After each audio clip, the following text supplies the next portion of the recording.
Hi, this is Wigglecado. I am making a series of 3D modeling tutorials for beginners on Nomad Sculpt. If you are interested in this topic, please consider to subscribe for more related videos. Alright, let's get started. Today, I will show you how to model this freezing soft drink in an easy way. I am using the lathe to make the can shape. Due to this, click the lathe button on the right menu.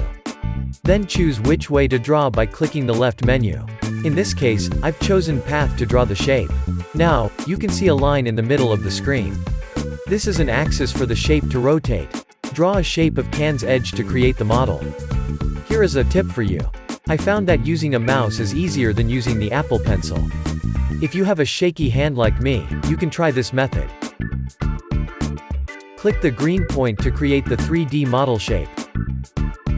I also create a cylinder to make a guideline. This way, I can see the straight line clearly. You can add points by clicking the line. You can delete the point by clicking and dragging to the other point like so.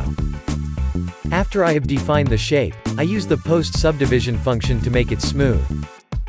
Turn to the top view and start to build up the top part. I put a reference photo on the background.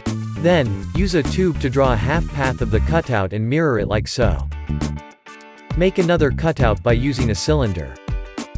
Trim it, smooth it and resize it to match the shape.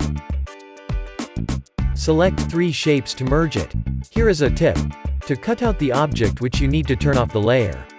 And also tune a better resolution before you merge those objects. Use flatten on the edge for the details. Merge 2 cylinders and a box for the pull ring base. Use the trim function to cut out the shape like so. Flatten again for the ring details. I draw the tear line by using crease. Then this is pretty much the whole process for the can model. Now, paint the can to a default metal material and start to paint the blue label. You can see I am applying the logo to the label. Here are some tips.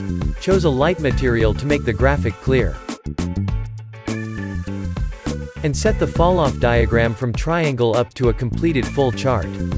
That way, the edge won't fade out, so that I can put the whole logo on the label. For the water droplets, just duplicate the can and resize it to a slightly smaller object behind the can. Change to a different material. Then, use inflate to pop the water up like so. Drawing bit by bit. This really takes a lot of time to do if you want a good result. To save the time, I duplicate the droplet and turn it around for the back side. Because it is a duplicate object, it has some areas overlapping the previous model. So I trim and flatten for the some areas. Now, here is the model. Sexy, right? I am now making an ice cube by creating a box. Turn the wire mode on, then you can see how many topologies there are for the box. As I want to make a bevel edges, so I decrease the division and subdivide to create the bevel edges. It depends on how big you want the bevel. You can repeat this more times to get a bigger bevel. Then I use nudge to make random edges like so. Turn the material to refraction mode and start to apply some texture on it. To do that, go to the alpha to change the image. That way, the stroke will follow the image look when you draw on the surface. You can create those images by using Procreate or another apps if you want a specific stylus. After I am happy with the ice shape, I duplicate and rotate it to different positions to create the background. I also add a camera to the viewpoint which I want, so that I can follow the specific area to fill those ices. Move here and there to finish the whole picture. Finally, change the background to a light blue color to match the cool feeling.